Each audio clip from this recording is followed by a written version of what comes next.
News Channel 3's Andy Dominiani was in the gallery for that moment and the president's entire 75-minute speech.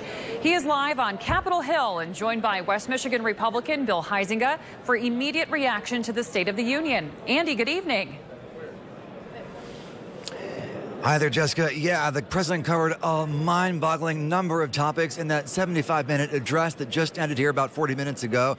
One reason we are here personally is because much of our viewing area, namely Kalamazoo and Battle Creek, are now represented by a different congressman, Republican Congressman Bill Huizenga, who represented Michigan's old 2nd District and now the newly redrawn 4th District. He's joining me after having listened to the speech and made a lot of notes. I watched you watching, yeah. Bill.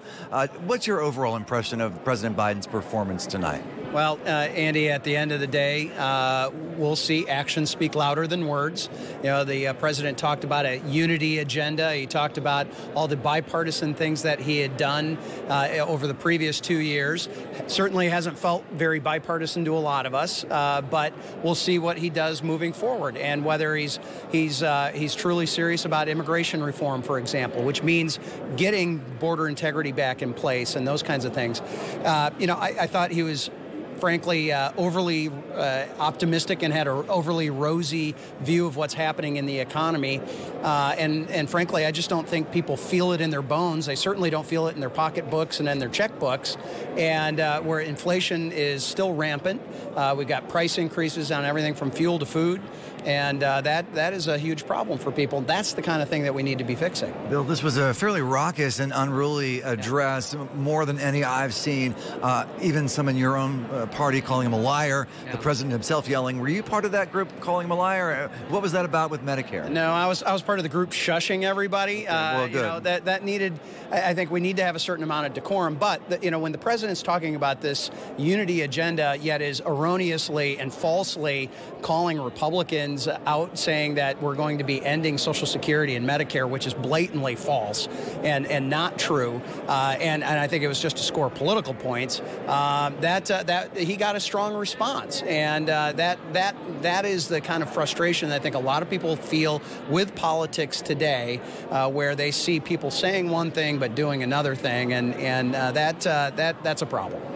The Patrick Lioy situation in Grand Rapids sort of has to do with what happened in Memphis, and Tyre Nichols' parents were there tonight at the invitation of the White House. I saw you clapping when police reform was brought up as one of his agenda items. Tell me about your feelings on his plan there. Yeah, and actually I had an opportunity to address Tyre's parents and tell them that a lot of us are praying for them and their family, and that this tragedy is unacceptable, and they stopped and really appreciated that.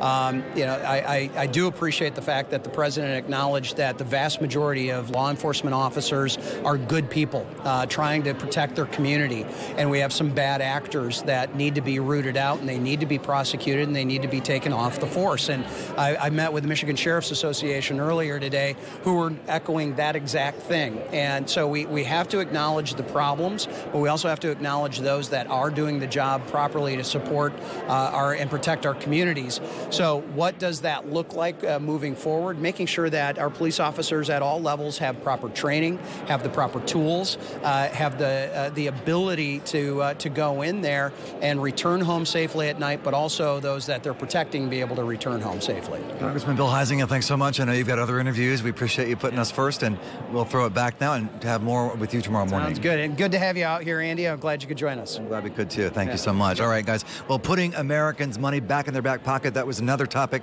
that we'll discuss tomorrow morning, you guys, from President Biden, talking about increasing corporate taxes and reducing the cost, for example, of medicine like insulin to about $1 a day. There's much more to get to. This was a very all-inclusive address. And again, we'll have more tomorrow morning. For now, we're live on Capitol Hill. Andy Dominiani, News Channel 3. Jessica, back to you.